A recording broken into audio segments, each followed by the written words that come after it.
Good morning, students. As I hope you will all realize by now how important these videos are in giving you some additional details and help in terms of the assignments and what I'm looking for. We want to make sure that you use all the resources at your disposal. And these videos and the announcement, these are resources for you. So this week, there is no discussion. However, your assignment is a tricky one in the sense that your job is to use the concepts and theories that we have discussed and read about in this chapter to reorganize our company in order to solve the problems. Now, if you remember, the problems are a lack of communication, some micromanaging, not understanding what roles people might be best suited for. So when we look at these problems and think about how we might solve them, what I don't want you to do is hire or fire anyone. This is not an assignment around hiring or firing or changing the number of employees. Look at the number of employees on the template and use those same number of employees. This is very important because the key to this assignment is how important the organizational structure is to how the company functions.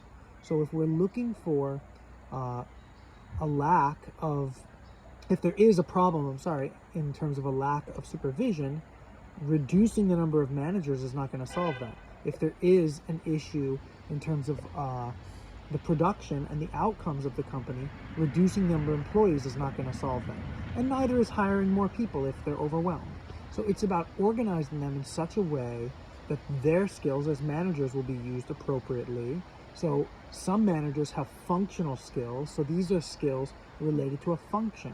And some managers have skills in terms of perhaps divisional skills. Their skills are around projects, and they can deal with maybe the division of a company in terms of maybe toys or some aspect of the company in what it does. And in our example, as a pet company, we have maybe food, we have toys, we have different divisions. So those managers will be dealing with a project, a particular project at the company. So when you think about functional managers, like these will be all the quality assurance people under one manager, or all of the let's say programmers or something like this under one manager. This is all people who have the same function under a manager who's expert at that function.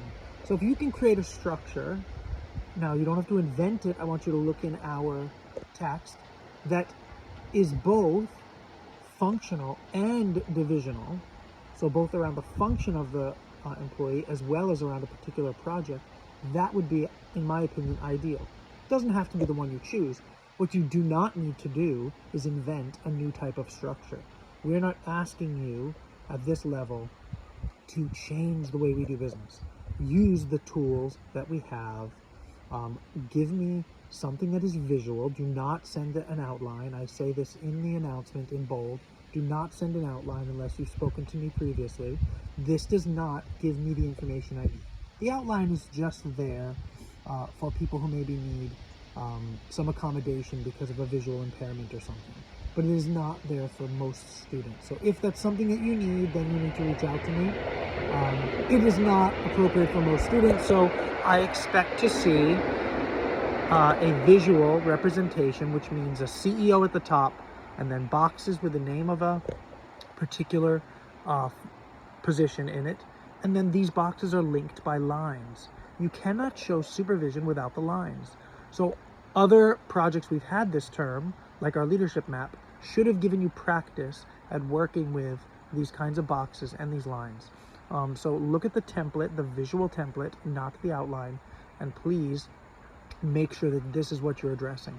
And then in your paper, you're going to explain these changes. So if you choose a matrix, then you're going to explain in your paper what a matrix is, why a matrix is important, how it solves the problems, how it improves organizational communication, how it improves team communication. These are the things you're going to address. So please look at the rubric, make sure you understand it, look at the announcement. If you have questions, email me. We're getting to the end, so I really want to see you using all your skills. You must cite and reference in your paper. Do not just put information from our text or another source without citing and referencing. And you need to be using sources. So the answer to that is not to just not use sources, because you must. You must be backing up your opinions and your ideas with sources. These are not opinion papers that you're writing. These are papers based on theory and concepts that come from our course. So, in short, make sure that you submit on time, submit something that is a visual depiction of the company's structure.